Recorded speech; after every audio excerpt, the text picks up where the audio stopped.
Alright, back to our Invisigalis shift. Self-sabotage. I named an earlier episode that. Is that Golem crying and hurling cars honking? I already fixed you. You should feel better now. You're literally not injured anymore. I did it. Okay, so save Golem from himself and carry him back to SDN. Calm the angry citizens whose cars have been trashed. Alright, well you can carry him and... Oh, you're not in the right state for that. You know what? Malevolent can probably help with Prism, go ahead. That's a lot of power. And then it's like, you can add punch up if you want, if you need 2 more brain in this maxed out level already. Those two are so strong together. Farmer's market attack. Okay, so we've got a super down here who controls bugs. Apparently they have beef with one of our farmers using pesticides. It's getting real biblical down here. They have beef too? No, how'd they get him?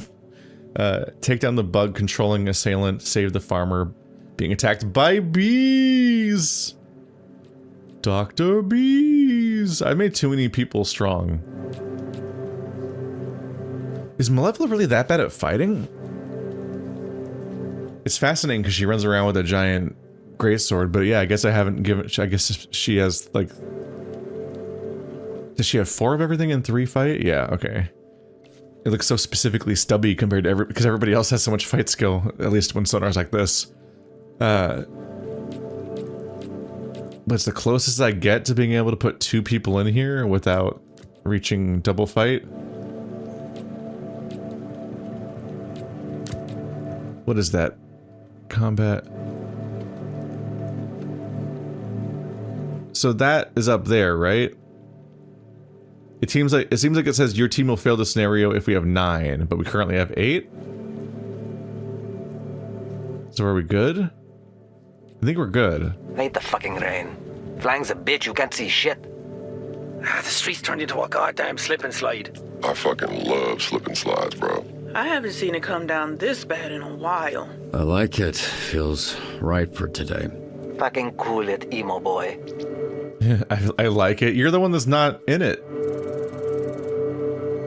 Let's see how this turns out. It's gonna be close.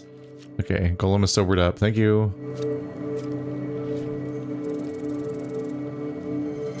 Bing. So we're good. So tough with the bees in another dimension. Yeah, it's not a 100% fail chance. That's good. How...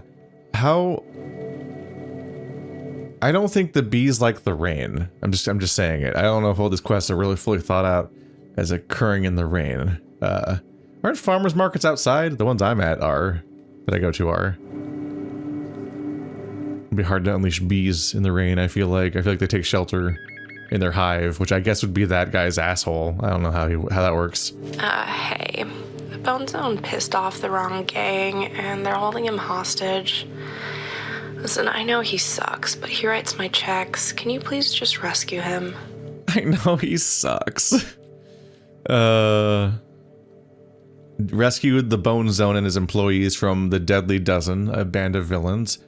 Break through the barricades at the radio station. Oh, this is like it's like vaguely, like, I don't know, implied to be like a reactionary debate me bro podcaster, which I've been trying to face off against a few times and keep failing to deal with. It doesn't seem like charisma is related to this one. It seems like it just is like, go do a fight. 2 times experience. Is it worth sending 2 people? Maybe. Fucking useless. I need to be careful that we don't like have too many people out and then I can't do missions, but the 2 times experience applying to as many people as possible is good. I don't know how experience works, admittedly. I don't know if it's split or if everyone gets what the reward is. So like, maybe maybe I'm offsetting the 2 times by sending 2 people. My brain was like, oh, I could send 1 person and maybe they're good enough to do it, but if I send 2 people, then they both get all the experience. Whoa, but maybe I'm just splitting it between them, which means it's not actually more experience for my economy overall. You know, the best way to avoid a messed up experience economy is just not losing characters to the story, though. Look how fast they are, because they both fly. Damn. polarizing interview, one person. Just calling to confirm one of your Z Team heroes for our interview this afternoon to discuss the Phoenix program. Participate in an interview informing the audience about the Phoenix program and SDA and reassure the public that they're in good, that you're the good guys now. Yeah, Prism is built for that specifically, so good luck. Hello? You wouldn't fail me. Is this thing working? Oh shit. Sorry. Alright, send Golem. Oh. Am I doing it wrong? Oh. I thought I needed to press 2 buttons. Anyway. And that should be really quick, right? Right? Uh-oh. So 2 times XP? Yeah. Okay, so you see it like wobble a little bit when it happens. There's a tiny chance of failure, and that is... If this was XCOM, I would have failed immediately. We know that RNG. We know how that works. Another point for Flambe, who now has 2 of everything, thankfully. It wouldn't hurt to have some mobility right now, given that our mobility character's absent.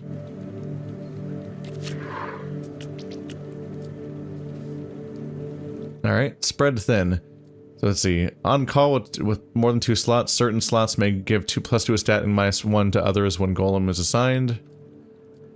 Golem expands to fill each empty slot, increasing its stats by 25% per slot up to 200% when beneficial. Oh my god. Damn. It says when beneficial, so I assume that it means it does not trip negative hazards. This turns Golem into being basically self-sufficient. This also makes me want to make him be more of a well-rounded character, because then he can single-handedly take almost any mission at that point. Once per shift, all of Golem's stats can be reset within the hero database, allowing for redistribution of points. Oh my god. The ability to respec him, which would be really helpful for this other part, but... Huh. That's interesting. I think I want to use the multiplication thing, because that just seems really cool. I can just solo missions here on out. He actually is the lone wolf, seemingly. Red Ring's coordinating strikes across Torrance. Looks like they're hitting the port next. What angle should we use? Focus on the facts or overhype the team? Ah, Sonar, as your fucking crypto hype bro, can single-handedly handle this. Well, he's not good at being in bat mode all the time. Or specifically, he is in bat mode a lot of the time. Overhype sounds like... that sounds like charisma? So let's oversell. Why not? Let's No Man's Sky this shit. Ugh, Jesus, why do we keep being right on points? I made you good at this specifically. It's stressful to be barely clearing things. I'm running late to the airport. If oh my god. Flight, I'm fucking toast. Okay, wow. So okay. Escort the mayor's assistant to the airport before their flight takes off. So you need speed. Yeah. So Flambe, go ahead. Hope you don't struggle with flying, as you mentioned. I hope. That should be a single person job. What are these? These are a little weird because they give you 2 different options, but you can't tell what's happening at first, so you don't know what the 2 options mean. And when you click on them, sometimes it still doesn't really explain it. Now is our chance to get payback. For Chase. Red Ring's coordinating strikes across Torrance. Looks like they're hitting the port next. Okay, listen, we need to play it safe. I don't want anyone else getting hurt. Okay, so they both say that. Galen says that about both of them. That it's just Red Ring doing strikes. So low injury risk, high injury risk, entire team gets experience. So what happens here? Oh, we don't get to see the effects of it?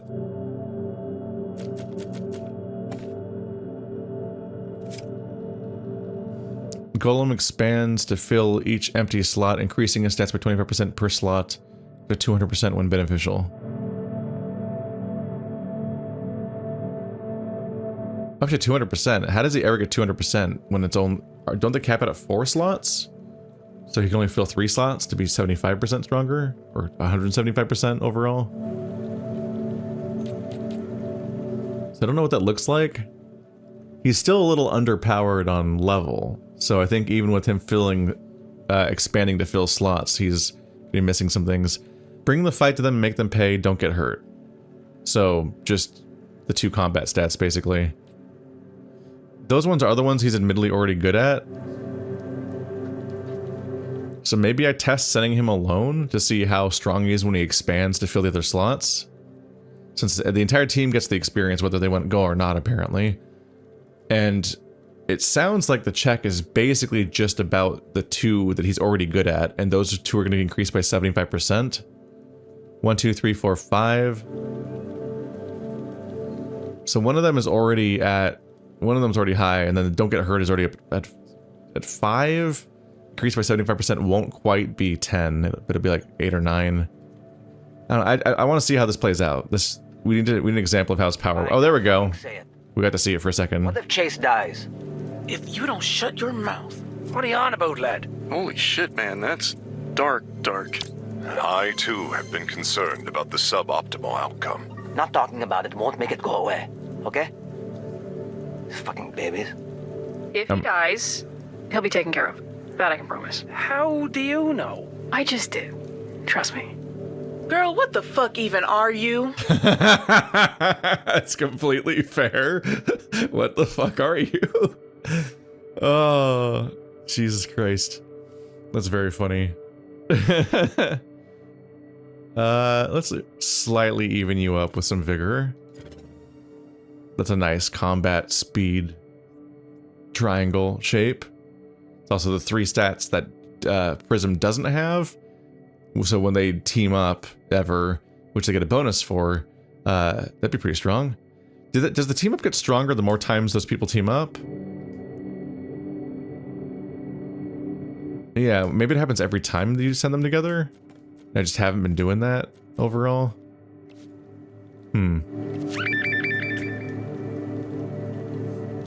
I hope Golem can do this. I think I saw that the mission... I think I saw the shape fill in completely when it happened. That We need this water gone. when it happened, that good sentence. The flooding. Investigate what could be causing the flooding in East Torrance. Move quickly before the flooding submerges the houses. So we need speed again and brains. This might be the example, actually. Let's level up your guys' bond stat.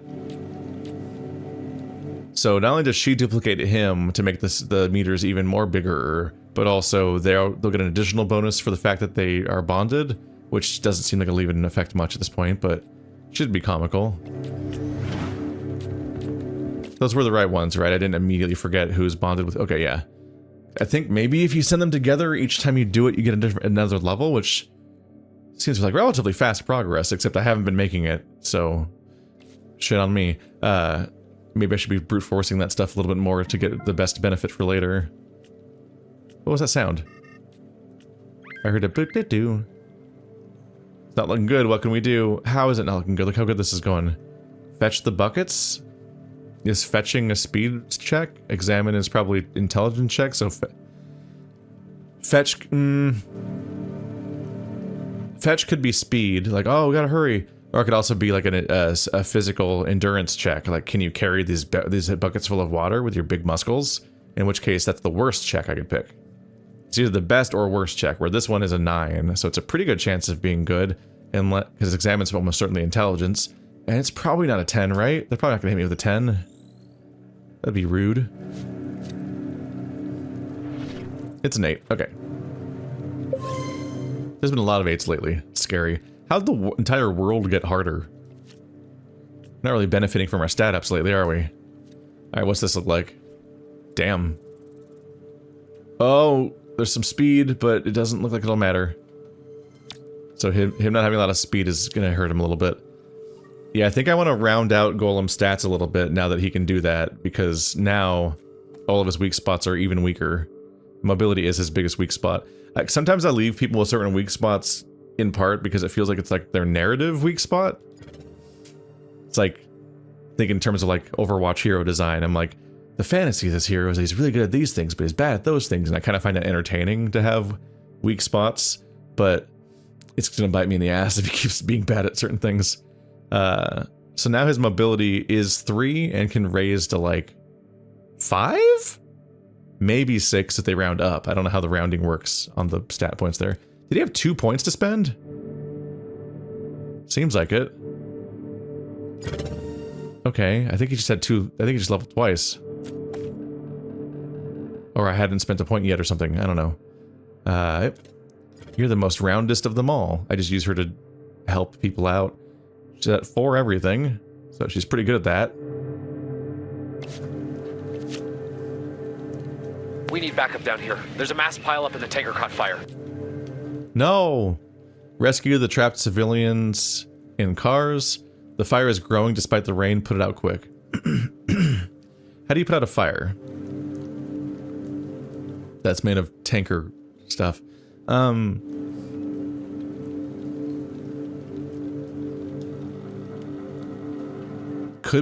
could be a speed thing. It does say quick, so maybe that means that the objective is about quick. But I was like, maybe you need intelligence to know how to put out a unique kind of fire. We probably want to use Malevola here. Sonar is not well applied here, I think. Yeah, Phenomenon Man is the kind of person that would do this kind of job. Or maybe I should be using Punch Up in Phenomenon Man, which also mostly qualifies, but also adds to their friendship thingy.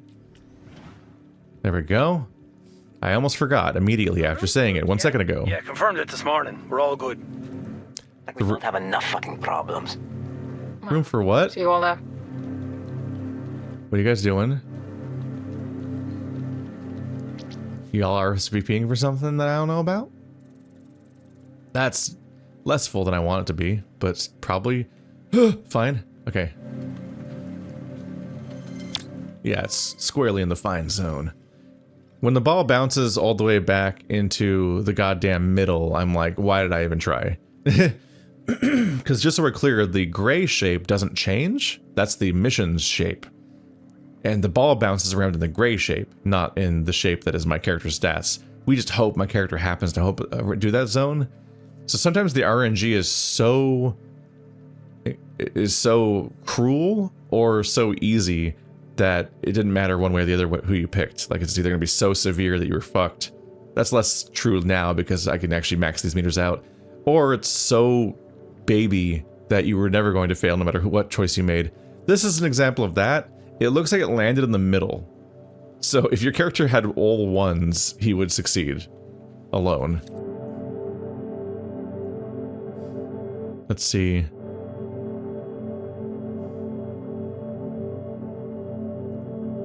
I get a little mobility for Punch Up. I have been rounding characters out a little bit in general. Malevola, I just have her based around being completely equal around. Golem can benefit from that because he can solo stuff, and Punch Up can benefit from that kind of stuff because the versatility benefits that he can merge into 2 people, a 1-person mission to make it a 2-person mission. So like that, it does make me want to have people not have weaknesses so that they can always be helpful in certain situations.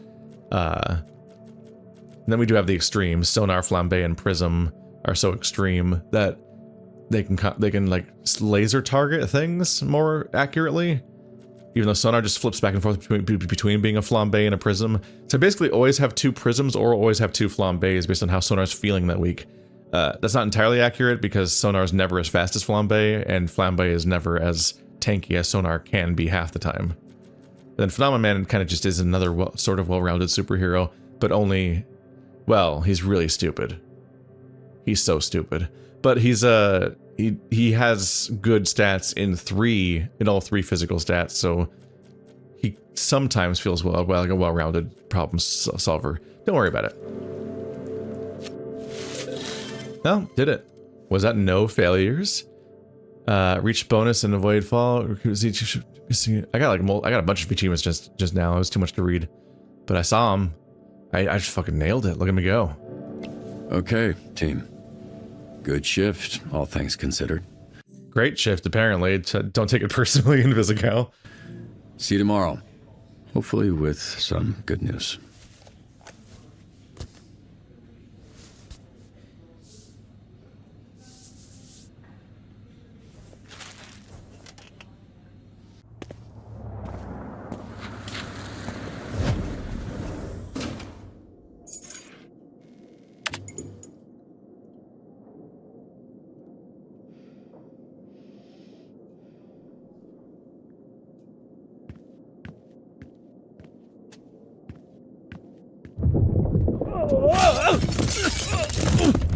You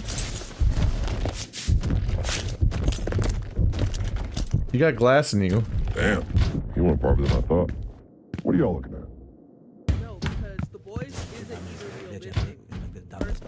You've got a little. Oh, cheers, lad. Good looking out. Punch up. Who threw you out the door? No one threw me out the door, Robert. Oh my God. Are you concussed? Are you gaslighting me? I just saw you fall for... I kicked him through the door. Okay, cool. Now that we got all of the details clear, why? That's just a difference of opinion. I got heated, got in Golem's face. He had every right to punt me through the wall. Right, it's a door, and I doubt you were actually in his face. More like ankle, which made him easier to kick. What the fuck is going on? We want her out. We basically took a board vote. That's why we're in the boardroom. I abstained from voting as I am neither human nor reformed villain, nor particularly interested in this conversation.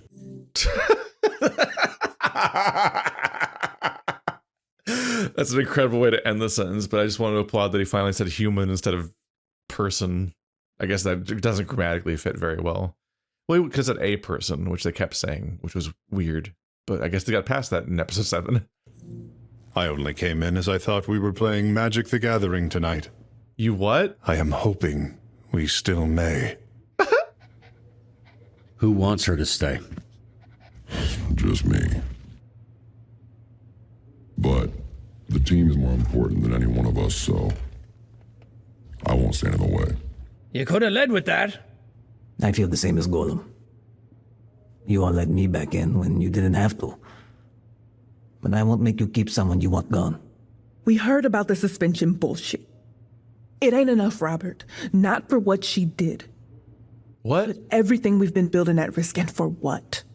I like the bitch, but she gotta go. And by go, we mean cut. Just like you cut Coop. No one here wants to say it's also her, but that's what it is.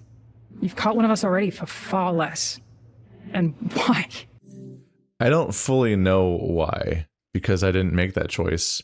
I was forced to pick somebody, but I didn't fully have context for even why we were choosing it to some extent. So the more they bring that up, the more I'm like, hang on. Some of these things are choices and some of them aren't. It's a bit of a false choice, like presidential election.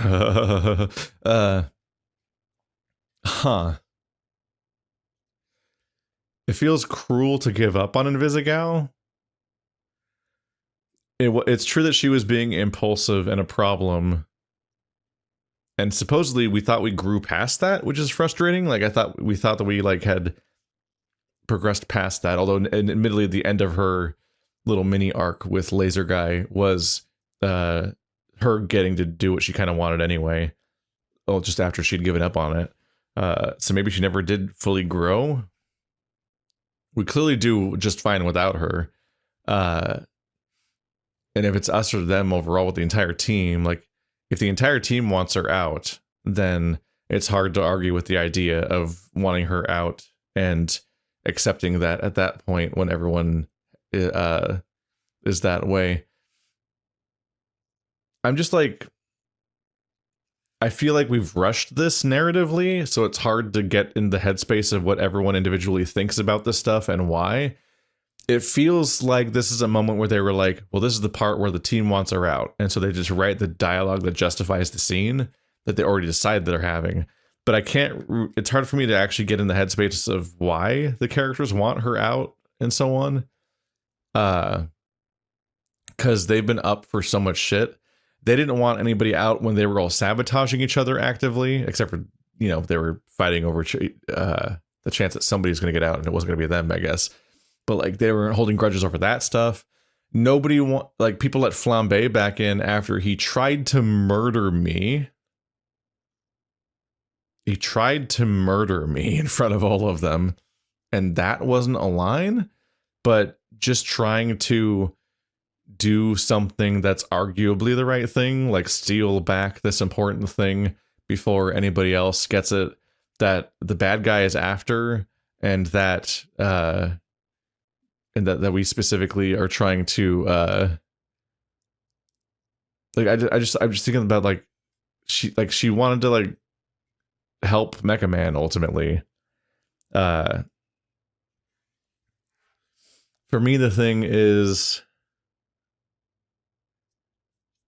one, it's so conveniently part of, I keep wanting to say Slade. What is his name? Shade? Shroud. He wanted to say Slade from Teen Titans. It so specifically plays into Shroud's plans that it feels a bit forced. Like, oh, coincidentally, a bunch of people are all suddenly hunting exactly where this thing happens to be right when it just got brought up right beforehand. Like, she brings it up and then she goes in anyway, but her going in anyway gets justified by the fact that all these people are kind of aimlessly tearing apart a ship, but none of them thought to check the safe in the captain's quarters of any places. I'm just like, it feels a little bit like a twist is coming where she's working for him or was manipulated by him directly or something.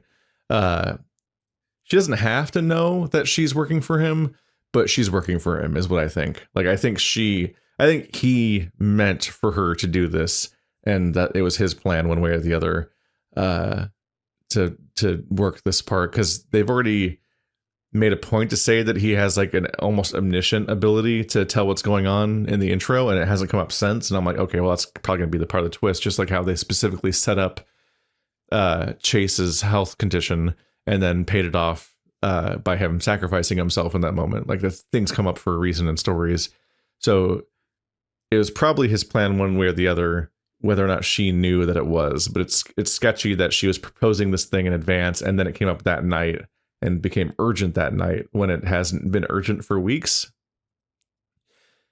But then that's always the back and forth of like, is somebody just writing in a style that where things happen in a convenient way, and they happen to put a reminder right before the payoff because that's competent writing, but then it comes off as suspicious.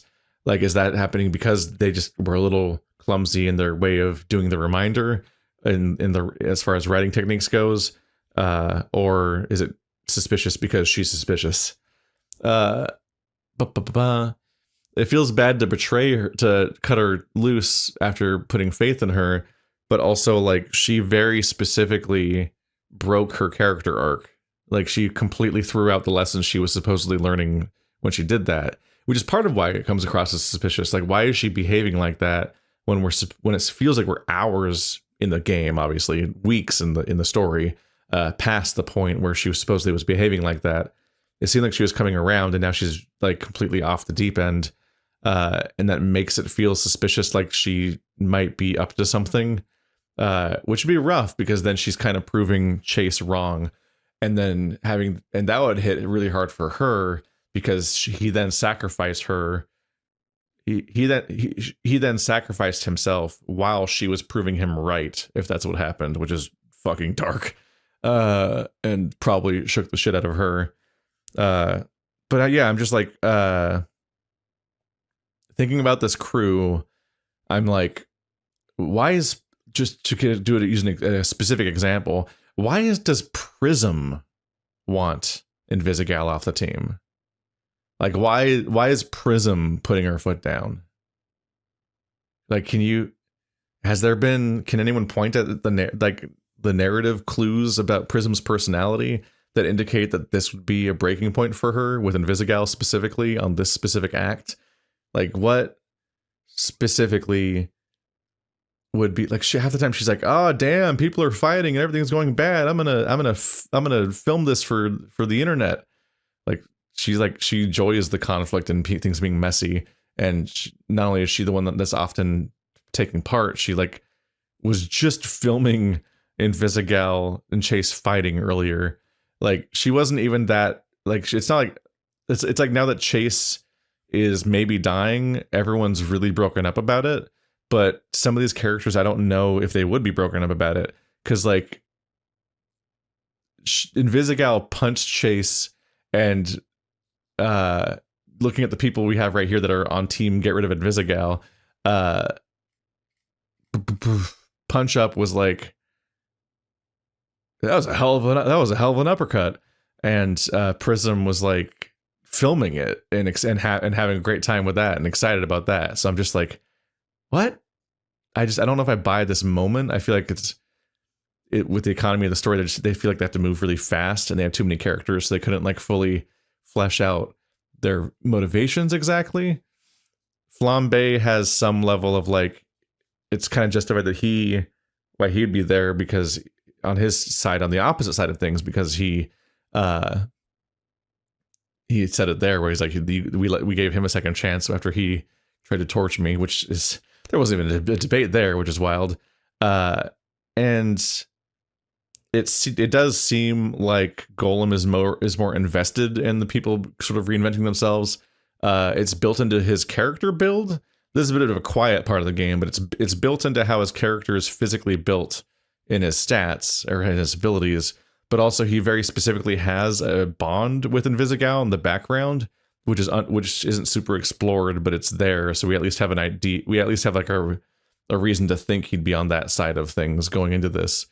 But it's harder to justify why the majority of the team is anti-Invisigal, besides the fact that like they wanted to have a conflict about whether or not you cut Invisigal, be a core big thing, and the protagonist is so obviously biased in favor of Invisigal. Like maybe there's playthroughs where people are just like, oh yeah, fuck Invisigal all game. And they're just agreeing with Chase the whole game, but I feel like you're kind of primed to be in conflict with Chase over Invisigal, and his whole mess with her already felt a bit out of line, but these people feel like they have even less reason half the time, so I'm a little more confused by them. But that all said, like given the situation, yes, like if everybody's anti-Invisigal and they don't want to work with her, and they don't want to have her around, and they literally say it's us or her. She literally just said that it's us or her. And it's like, if the majority of the team is like that, then that's not great. Although it is, I guess it's tied, technically. It is technically tied. Yeah, there's 3 people who are anti-Invisigal, 2 people who are pro-Invisigal, but don't seem super committed to it. 1 neutral that just doesn't give a shit over there, and then I'm the 3rd pro-Invisigal person, arguably, maybe, although it's meant to be choice here. But if it does feel like if it's this big point of drama, it makes the most sense to cut her, specifically because she's betrayed us again, and there should at some point be consequences for just absolutely disregarding basic orders this far in, when she definitely knows better, and it feels like the team might not respect you anymore at that point. Like this is at the very least a significantly more justified cut than the previous one, where we didn't narratively really say what was happening. And I'm saying that not based on the results, because I think that's what I think it's justified to cut Invisigal because of how she's behaved and what has happened. I don't think it's totally fair to judge her based on the consequences of what happens, because I do think that might be part of what's going on, is that a lot of them are suddenly way more pro-Chase than anticipated. And so I think part of why there's 3 people that are so anti-Invisigal right now are saying that because of the fact that Chase died, or is maybe dying. And so she's being judged by the consequences of her actions more so than the actual actions, I think. And I don't think that part is a fair way of looking at it. But it seems to explain at least why they're so far in on that. Because the fact that it went so bad for him and has these unexpected consequences that she didn't plan for, does make it more upsetting. But I don't think that's the reason to do it. I think there's other reasons to do it. To send a message to set a standard? Well, where's that talk now? Look, I probably don't say this enough, but I'm proud of all of you. How far you've come.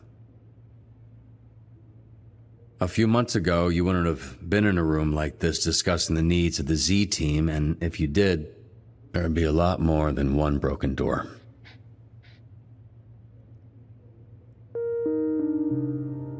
So, I'm not putting all of that at risk for one person who can't keep up.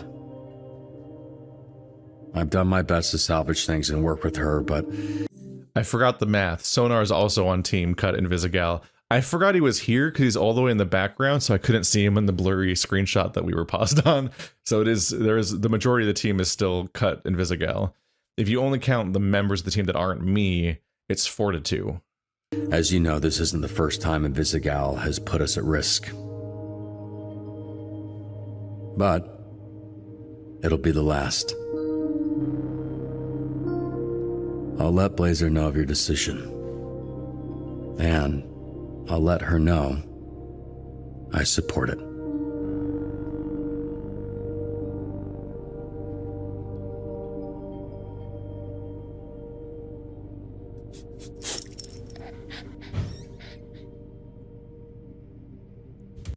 It's a messy... Oh, she was here. It's a messy situation where a lot of characters are... a lot of characters fuck up all the time, and they get compromised in various ways. But if they are a team that needs to depend on each other for their survival, or they get hurt out there, and they don't trust each other, then that's a mess. And we've been working towards that. And she's proven that she can't be trusted because she will just disregard things and put other people in danger. So even if they don't care about Chase, they might see themselves in that situation and how she's going to be their own downfall sometime soon. What I'm wondering right now, because she just walked out the room, which means she was here the whole time, which, once again, how fucking long can this asthmatic character hold her breath? I feel like they do not have the attention to detail to actually time out each scene to make it always make sense how long she was in the room. Because these are whole ass conversations, and they told us that she has to hold her breath to be invisible, and then they gave her asthma on top of that. I don't think she needs asthma even. I think you can't hold your breath that long. Most people in general. She's not an otter. So how the fuck is she always invisible in some of these scenes? let alone when she's fighting and jumping around and everything. But yeah, it might be that people care less about Chase and more that they're hurt over the fact that it could be them next in these situations, which is a reasonable fear when she keeps behaving like this, which is why I'm like, is she being blackmailed, or does she work for him or something? Because like, it feels weird that she would do that at that point. Like, I know that there's justification in the moment that she might have reasons to do it to help, to think she's helping, but also like, it's just so clearly a lesson she should have learned at this point in the story. And we thought what she did. What I'm wondering is the 50-50 of like, was she just incidentally here and nobody knew that? Or did they orchestrate this as a performance in front of her and I just like failed a test in front of everybody, which would be rough. But I don't expect them to have that kind of unity as a team to have orchestrated this on Invisigal's behalf. And also, I think some of them would genuinely not be on her side right now.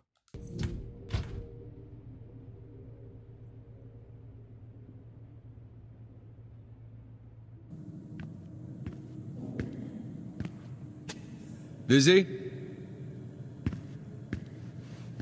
Sorry, I can come back. Why? First time we met, you were in your underwear. Fitting, right? Last time you see me, that I'd be in mine? I heard everything. You don't have to double fire me, okay? I'm going. They let you say they decided, not me. That's just such a cheat. You still made the choice. I based it on the team's consensus, but I still made the choice personally. So it's such a cheat to say that. But also, I care about you. Feels like a dangerous bit of like it being pressing the fucking relationship that I'm not trying to press. Well, you gave me no choice. You fired yourself when you went after the Pulse. I tried my best. Really. And I think I tried the most with you. But it wasn't enough. I wasn't enough. Which is why this is on me. Okay, I failed you. And I hope one day you can forgive me for letting you down. They're right. I don't deserve anyone's forgiveness, anyone's help, anyone's love. Because I can never repay it. Nothing I do will ever make up for what I've already done to you. I'd hoped getting the astral pulse back would help, but I couldn't even do that. Vizzy, you don't owe anyone anything, okay? Least of all me. I was there that night. What are you saying? I never ran with crews. Always did my own thing, but my asthma was getting worse, and they had an augment that could increase my lung capacity. Only catch is I'd have to work for them, paying down for years.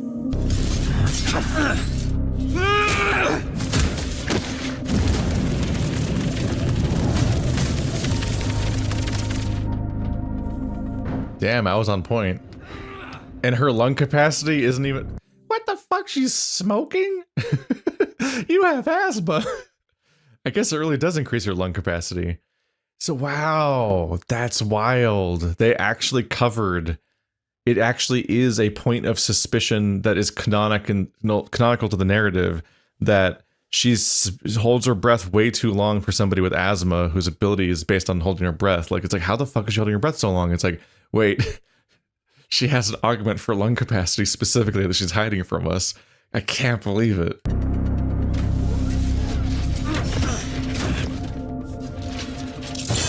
Now!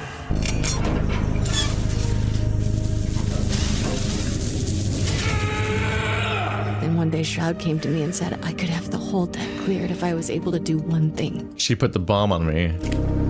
Place a bomb on the back of Mecha Man undetected. God, I'm so smart.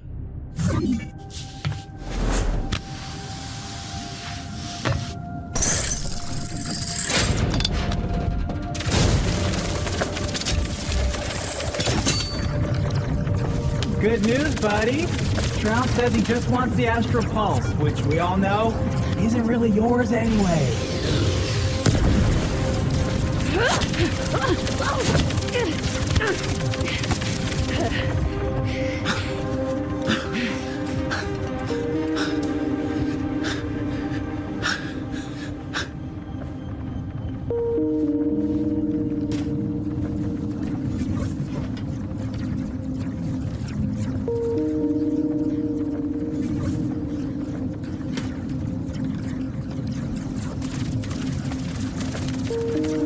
I quit the moment I placed it.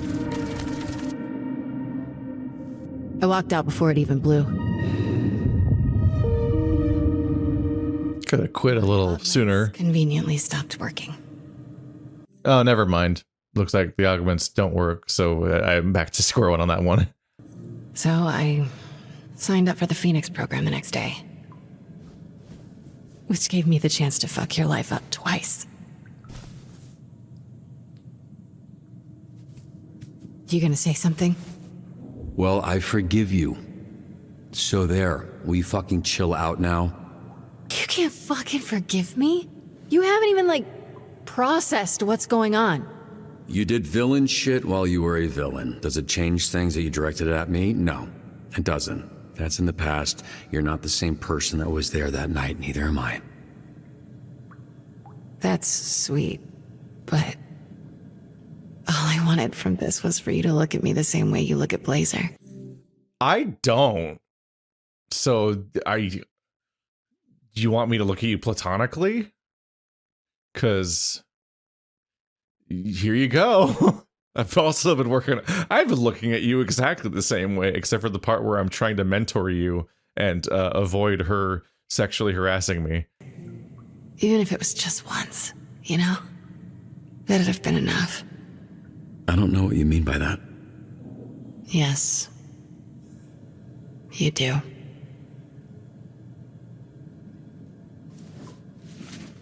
Ma'am, I'm hunting sonar.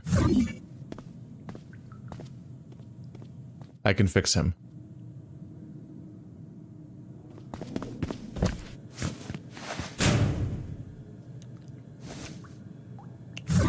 This is also sexual harassment. No. No. What? No.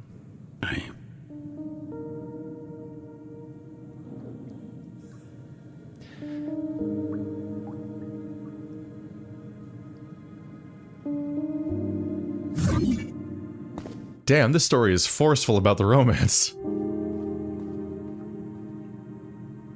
It actually kind of makes me uncomfortable, if I'm being honest. Jesus Christ. We need to talk to both these women about some boundaries and consent.